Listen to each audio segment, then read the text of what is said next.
पेट के लिए, जैसे कि मैंने कहा कि पेट की इकोलॉजी को सही रखो, पेट के पर्यावरण को सही रखो, तो इस दृष्टि से जैसे मैंने कहा कि दही बहुत अच्छा रहता है। दही छाछ के पीछे तो ऐसे पड़े हुए लगता है डॉक्टर नीरज जी का बस चले, हिंदुस्तान को दही पिलाए सुबह से शाम तक, लेकिन ये बहुत जरूरी है। हमारे पास में एक सन्यासी रहते थे, हम बच्चे थे तब देखते थे उनको, स्वामी सत्यानंद जी। अभी उनकी उम्र 90 के आसपास हो गई है, वो कभी बीमार नहीं पड़े, न बीपी, न शुगर, न थायराइड, न हार्ट की प्रॉब्लम, एकदम टनाटन चलते हैं, चलते नहीं दौड़ते हैं। 80 से 90 साल के बीच की उनकी उम्र है।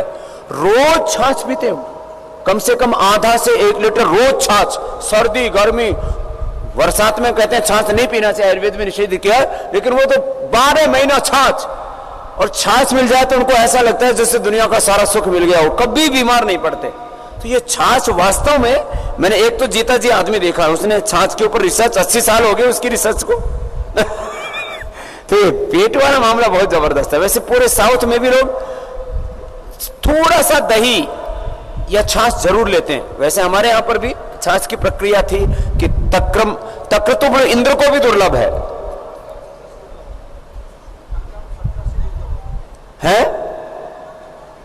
अच्छा घुटनों में दर्द है तो छाछ पी सकते हैं स्वामी, छाछ, और फिर अस्थमा है, कोई भी छाछ हम देते हैं। अस्थमा का हम इलाज करके हम छाछ पिला करके भेजते हैं। कई लोग कहते हैं कि आप पी डॉक्टर साहब ये हो जाएगा, लेकिन उनको हम कहते हैं भाई देख लो, बहुत ज्यादा खट्टी नहीं होनी चाहिए, लेकिन खट्टी नहीं होनी चाहिए। हाँ ये भी सुन लो, 4-5 घंटा जैसे गुजराती है ना, आप 3 दिवस नहीं खाटी छाछ पिए, हाँ एकदम उसको पिए तो ऐसे करंट सा लगता है, ये खट्टी छाछ नहीं पीना, ये भी बता दो। ताजी छाछ होनी चाहिए, 4-5 घंटा पहले जमाया हुआ। जैसे इस समय गर्मी का मौसम में 4 घंटे में बहुत अच्छी दही जम जाती है। और दही के रूप में नहीं खाना चाहिए। जब भी दही खाओ ना तो उसे या तो मट्ठा बनाकर खाओ, मथ दो अच्छी तरह से, ताकि उसके जो मोलेकुल्स हैं वो शरीर द्वारा अच्छी तरह से एब्जॉर्ब और अच्छी तरह से जो है ना उपयोगी बन जाते हैं। या जो है उसमें पानी डाल दो, जैसे 100 ग्राम दही लो और उसमें 125 ग्राम पानी डाल दो तो मट्ठा बन जाता है, बल्कि हम छाछ बन जाता है। वो छाछ बनाकर पियो, और उसकी कैलोरी वैल्यू भी 60 कैलोरी होती है एक गिलास में जो है, तो ये मोटापा के लिए बहुत उपयोगी होता है। इसके अतिरिक्त जो है ना पेट के लिए एक चीज और मैं बताना चाहता हूं जो बहुत उपयोगी है, जो पेट की बीमारी से ग्रस्त होते हैं, कि जब भी आप रोटी खाते हो ना, रोटी को थोड़ा सा क्वालिटेटिव बना लो। जो पेट के रोगी हैं उसमें क्या करना है कि रोटी को, आटे को 3-4 घंटा पहले गूंद दो, तो उसमें खमीर उठ जाता है, और वो खमीर में जितने भी विटामिन बी कॉम्प्लेक्स पेट के लिए बहुत उपयोगी होता है। तो उस खमीर उठी आटे की रोटी, खमीर उठी मोटे आटे की रोटी, जैसे हमारे यहाँ से जो है आटा जो मिल रहा है, महाराज श्री ने कहा कि वो कोल्ड कंप्रेस के द्वारा, कोल्ड जो है ग्राइंडर के द्वारा निकाला जाता है, जिसमें सारे तत्वों की रक्षा हो जाती है। जैसे पहले चक्की होता था ना, चक्की देखा होगा आप लोगों ने घरों में, वैसी चक्की लगाई हुई है। चक्की देखा है क्या? चलो आप लोग भाग्यशाली हो, अपने बच्चों को म्यूजियम में ले जाना दिखाने के लिए कि हर घर में चक्की चला करती थी कभी ये हिंदुस्तान में सुबह 4 बजे। और ये चक्की को मैं जब भी याद करता हूँ, महिलाएं मुझे, माताएं मुझे जरूर याद आती हैं। इसलिए याद आती हैं कि आज जिस माता को देखो, जिस महिला को देखो, उसको पीसीओडी हो रहा है, पॉलीसिस्टिक ओवरी हो रहा है, कैंसर हो रहा है, सिस्ट बन रहे हैं, गांठें बन रही हैं। क्यों हो रहा है? इसका कारण है, इस पर 1931 में डॉक्टर वार्बर को नोबेल पुरस्कार मिला। उन्होंने खोज किया था कि जिस अंग को ऑक्सीजन की सप्लाई कम हो जाती है, ऑक्सीजन नहीं मिलता है, उस अंग में ट्यूमर बनने, चाहे वो मैलिग्नेंट हो चाहे बेनाइन हो, वो शुरू हो जाते हैं। तो उससे बचने के लिए जब चक्की चलाती थी माताएं, तो उस अंग को भरपूर ऑक्सीजन मिलता था, भरपूर जो है। और यही कारण है, मैं तो अपने साधकों को बोलता हूं कि भाई स्वामी जी ने कितना अद्भुत काम किया है कि चक्की तो खत्म कर दिया आप लोगों ने, स्वामी जी ने चक्की चालन आसन शुरू करवाया, ताकि आप लोग इन सारी बीमारियों से मुक्त रहो। और महिलाओं के जितने भी गायनिकोलॉजिकल प्रॉब्लम है, वो गायनिकोलॉजिकल प्रॉब्लम को दूर करने में चक्की चालन आसन बहुत उपयोगी है। 50-50 बार घुमाते हैं। और ये चक्की जो है ना, घर पर भी शुरू करो। मैंने अपने हॉस्पिटल में मंगवा करके रखवाया है कि आप लोग पुनः चक्की, रिटर्न टू नेचर, अपने पुरखों की उस परंपराओं की तरफ लौटो। जो योगग्राम में चक्की चलवाते। जी हाँ, आपने आटा तो भिजवा ही नहीं हमको। और रोगियों को उधर जो है तो जो है ये आगे से रख लेना आप लोग, चक्की वाला आटा। अच्छा ये गेहूं जो है ना, ये वैसे इसका जो आटा होता है, गेहूं पूरा डाइजेस्ट नहीं होता है यदि उसको, जैसे आपने बताया ना 3 घंटे पहले गूंद के रख ले आटा, और उसको अच्छे से गूंदे आटे को, उससे स्वादिष्ट भी होता है। और ये मोटे आटे की विशेषता ये भी है कि आप तुरंत उसको गूंद करके रोटी बनाओगे तो नहीं बनेगा, 3-4 घंटे गूंद कर रख दोगे ना, उसकी रोटी बहुत अच्छी तरह से बनेगी और उसमें खमीर उड़ जाता है। और इसके अतिरिक्त ये आटा गूंद के फ्रिज में रखना है या बाहर? नहीं, फ्रिज में नहीं रखना। फ्रिज में रखोगे तो फिर खमीर नहीं उठेगा, क्योंकि ये खमीर तभी उठता है जब उसके एंजाइम एक्टिविटी जो है ना, एंजाइम्स उसमें पैदा होते हैं। तो 12 बजे आपको रोटी बनानी है तो 9 बजे गूंद के रख देना। ये बढ़िया बता दिया काम आपको, उससे डाइजेस्ट हो जाएगा। और जो रोटी है ना उसकी, वो नहीं तो गेहूं पूरी तरह से हजम भी नहीं होता हमारे बॉडी के अंदर, या तो उसको अंकुरित करके खाओ जैसे डॉक्टर साहब ने बताया, या खमीर वाली प्रक्रिया से खाओ तो डाइजेस्ट होगा उसकी जो पूरे। इसके अतिरिक्त जो है ना, इस रोटी के कई हमने प्रयोग किए हैं।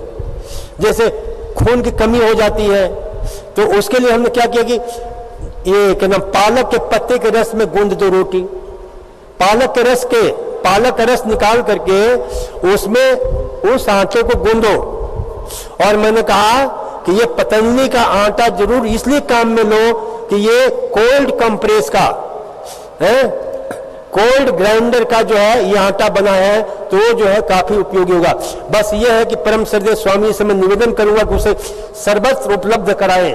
अभी अपने आरोग्य केंद्र और चिकित्सालयों में तो मिल रहा है, नहीं मिलता कोई नहीं, अभी ये भी नहीं मिलता है स्वामी। अभी ये मधुरम मिलने लग गया है, ये बीच में बंद हो गया था, 1-2 साल बंद हो गया था हमारे यहाँ नहीं मिलता। हम तो सबको अभी तो ये क्योंकि रोगी शिविर था इसलिए ज्यादा नहीं तो सारे शिविर में कई टन खिलाया हमने। पीछे यहाँ का 10-10 हजार की शिविर हुए, तो जहां जहां इसकी दिक्कत है वहां ये आटा, क्योंकि ये कोई इसको उपलब्ध कराने के पीछे हम तो इसको घाटे में चला रहे थे। अभी जाकर के हमने कहा भाई घाटा तो खत्म करो इसको, प्रॉफिट के लिए नहीं, लेकिन लोगों को सही चीज मिले।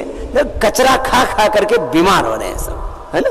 तो ये जहां नहीं मिल रहा है वहां उपलब्ध करा देंगे। आप लोग पतंजलि चिकित्सालय आरोग्य केंद्रों पर ले लेना। और पेट के लिए और क्या क्या करना चाहिए?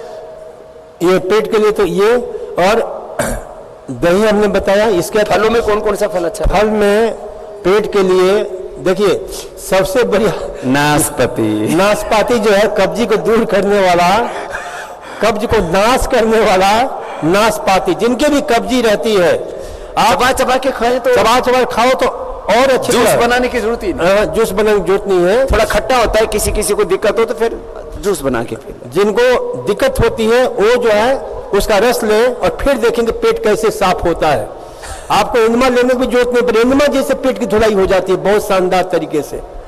और कौन सा फल अच्छा रहता है? अनार तो अच्छा रहता है, अनार बहुत अच्छा रहता है। अनार से तो कोलेस्ट्रॉल और हार्ट का भी तो अच्छा रहता है। अनार जो है आपके हृदय रोगियों के लिए बहुत उपयोगी होता है। अनार से खून के नलियों की अंदर की सफाई हो जाती है। इस पर रिसर्च हुआ है, खोजें हुई हैं कि किस प्रकार से नाइट्रिक ऑक्साइड के संवर्धन करता है, खून की नली की पूरी सफाई कर देता है। आंव संग्रहणी के लिए भी बहुत अच्छा होता है अनार जो है ना। और सब्जियों में कौन सी ज्यादा? सब्जी में देखिए एकदम हमारे पेट के आकार का होता है, अमाशय के आकार का लौकी होता है, तो लौकी सबसे बेहतरीन है पेट के लिए। ककड़ी है, आंतों के आकार का होता है, जो लंबी ककड़ी होती है, तो आंतों के लिए बहुत अच्छा रहता है। परवल किसके आकार का? और परवल भी हमारे जो है पेट के अंदर जो है, ये तो पित्ताशय है, पैंक्रियास है, तो पित्ताशय के, खास करके पित्ताशय लीवर के लिए बहुत उपयोगी है। कद्दू तो पूरा गोल मटोल होता है, लेकिन स्वामी जी कद्दू बहुत अच्छा होता है। कद्दू हो गया, वो पेठा वाला हो गया, जो पेठे का रस पिलाते हैं डॉक्टर साहब बहुत ना, खास करके कोलेस्ट्रॉल के लिए और यूरिक एसिड के लिए। कद्दू, एक तो वो कद्दू जो जिससे पेठा बनाते हैं ना, सफेद कद्दू, और एक ये कोड़ा जो पीला वाला होता है, पीला वाला जो होता है ना, तो एक पीले वाले को हम जो है ना बहुत तुच्छ नजरों से देखते हैं, लेकिन जो है ना उसको खाना, लेकिन वो पीला वाला सस्ता बहुत होता है। एक तो सस्ता होता है, तो हम लोगों की मानसिकता है, जैसे पहले लौकी बड़ी सस्ती होती थी, अब तो उसके भी भाव बढ़ गए। तो एक तो कद्दू जो है बहुत सस्ता होता है, 1-2 रुपए किलो मिल जाता है, तो हम सोचते हैं गरीबों की सब्जी, उसमें कद्दू के कोई गुण होते हैं?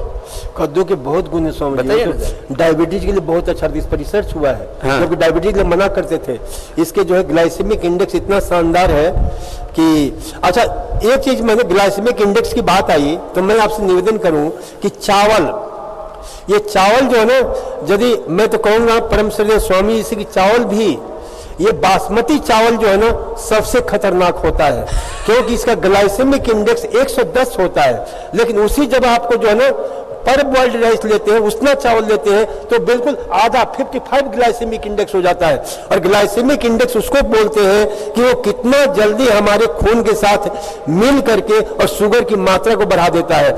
तो प्रायः जो है बासमती चावल खाने वालों को डायबिटीज होने की संभावना बहुत अधिक होती है, बशर्ते जो है उसना चावल या जो सेला चावल या पीला वाला चावल या ब्राउन राइस जो वैसे तो ये जो चावल का छिलका उतार देते हैं ना ऊपर का, ये व्हाइट चावल, ये ठीक नहीं होता, ब्राउन और उसके ऊपर थोड़ा रेडिश कलर का, माने उसको पहले जो कूट के बनाते थे ना चावल, जो ये पूरे आंध्र प्रदेश में बहुत बड़े पैमाने पर लाखों लोगों पर रिसर्च किया गया कि जो हाथ से कुटे हुए चावल, जो वो जिनकी पॉलिश नहीं उतारी गई है, ये जो राइस मिलों में क्या हो रहा है, चावल राइस मिल जो होती है ना, आप देखना वहां, उसमें चावल को पॉलिश करते हैं, और पॉलिश चावल, व्हाइट चावल चाहिए ना हमको, व्हाइट आटा, व्हाइट चावल, व्हाइट चमड़ी, इसके चक्कर में सारी दुनिया बर्बाद हो रही है।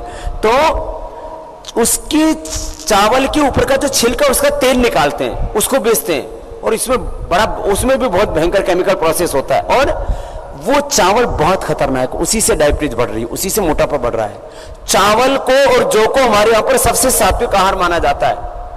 जो तो आजकल मिलना ही बंद हो गया, अभी हमने शुरू करवाया है, अभी जौ का दलिया शुरू कराया, थोड़ी देर में जौ, गेहूं और चना, इसका जो है मिस्सी आटा भी उपलब्ध कराएंगे आप लोगों को। लेकिन मैं आपको बोल रहा था, ये जो धान है ना, इसको यदि आपको हाथ से कुटा हुआ धान मिल जाए, जिसके पोलिश वाला नहीं है, पोलिश्ड धान अच्छा नहीं होता।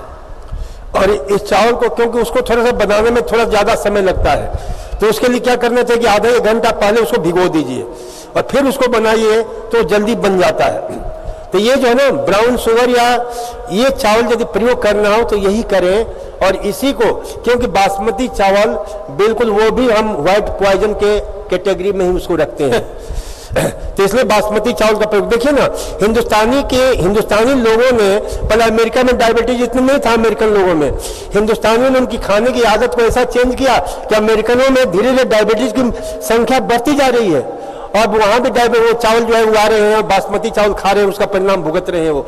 तो इसलिए जो है बासमती चावल की अपेक्षा पेट के लिए बहुत अच्छा रहता है, हाथ कुटा हुआ यदि मिल जाए, हैंड पाउंडेड मिल जाए, या ढेकी कुटा हुआ मिल जाए, जो ब्राउन रंग का होता है, हाँ, वह चावल ज्यादा उपयोगी होता है। और क्योंकि देखो, मैं स्वामी जी को मैं इसलिए बहुत क्योंकि स्वामी जी सिर्फ बातें नहीं किए हैं, उसकी उपलब्धता उन्होंने हर जगह जो हर चीज को आपको उपलब्ध कराया, ये सबसे बड़ी खासियत है स्वामी जी की। क्योंकि लोग बातें कर देते हैं लेकिन उपलब्ध नहीं कराते हैं, स्वामी जी ने उसको उपलब्ध कराया। ये जैसे मधुरम उपलब्ध कराया, सरसों का तेल, घानी वाला, कच्ची घानी का, तो ये बिना किसी केमिकल प्रोसेस के, जो ये विशेषता है, गाय का घी। अभी और चलिए, तो पेट के लिए एक तो और ये चावल जो है ना दिमाग के लिए बहुत उपयोगी होता है। आप लोगों को बता दें कि हिंदुस्तान में जितने भी नोबेल पुरस्कार विजेता लोग हुए हैं, वो सारे चावल खाने वाले बेल्ट के लोग हुए हैं।